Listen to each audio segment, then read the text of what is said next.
y'all.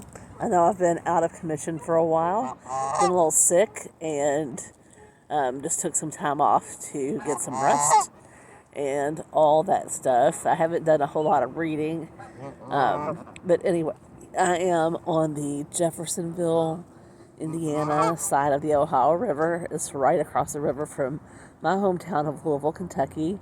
It's a beautiful park here to come and just enjoy whatever you enjoy doing, walking. For me, obviously reading. So anyway, I am going to update you all on how my reading is going as soon as I have some updates for you. And I'm glad to be back.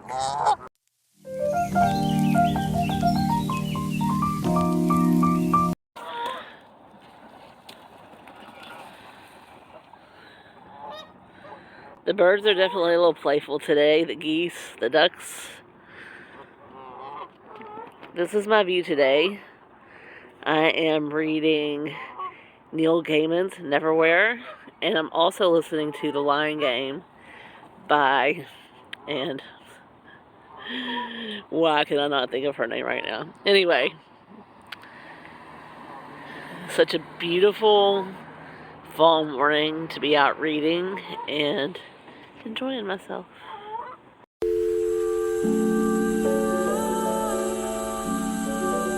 I just got finished listening to Ruth Ware's The Lion Game.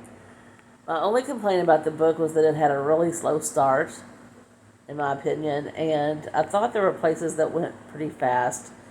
It was disturbing in places and a little bit debaucherous, and a couple of times it creeped me out. But anyway, I gave it 3.75 stars, and the next book that I'm going to listen to is The Book Eaters.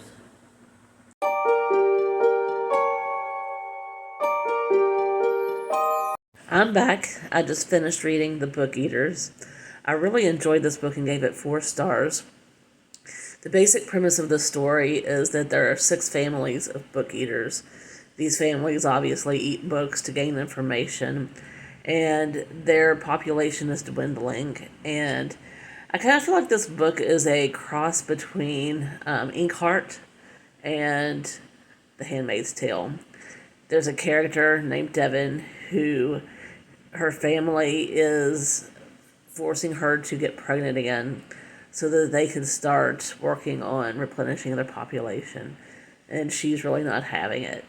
So there's a plot of her running and being chased, and that's all the information that I'm going to give you. I really enjoyed this book. I would recommend it. It's a fantasy mixed with like dystopian and borderline horror at times. So I really enjoyed it and recommend it to anyone.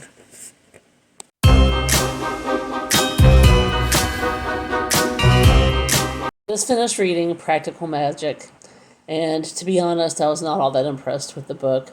I gave it 3 stars, and I feel like I might have been a little generous with that rating.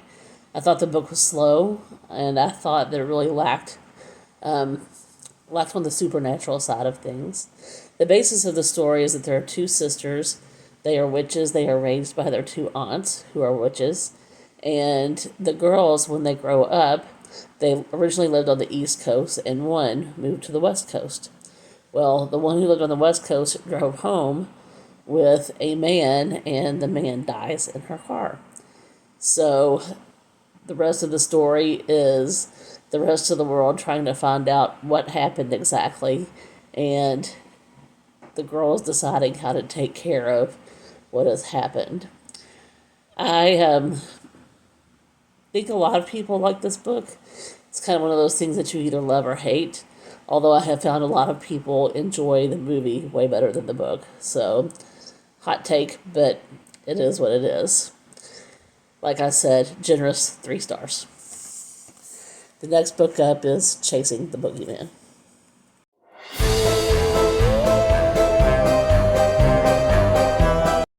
Last night I finished reading Chasing the Boogeyman. This book was written by the point of view of a young man who grew up in a town where murders were taking place. It's on a dual timeline told both from when he was a child and when he was an adult.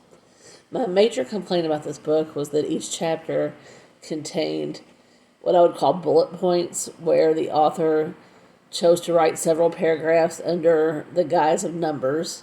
So he would do number one, say number one, read what was supposed to go in that section, and then he would say number two and read what was supposed to go in that section. So the chapters weren't necessarily free flowing. However, the story did keep my attention. It was a good story, and you really never hear anything from the point of view of the killer. So, if you're into murder mysteries, this might be a decent book for you to read, but like I said, it was readable for me, but not top tier.